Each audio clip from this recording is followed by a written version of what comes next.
Notice of vacancy for contract positions. The Public Service Commission, on behalf of the Government of Samoa, invites applications from qualified applicants for the following position.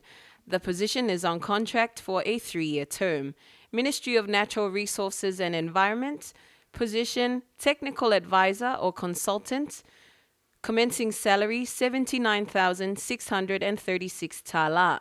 The application form and job description can be uplifted from the Public Service Commission, Level 2, Fia Me Mataafa from Wina Mulinuu, the second building in Apia, or can be downloaded from the website www.psc.gov.ws.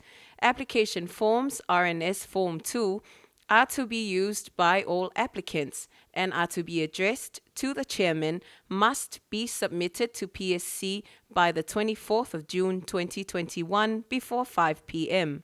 Late applications after 5 p.m. will not be considered. All incomplete applications will not be considered for shortlisting. Request for consideration will not be accepted. For more information, please contact the Senior Executive Services Division of our office on telephone number 22123 or email ses@psc.gov.ws. Faftai.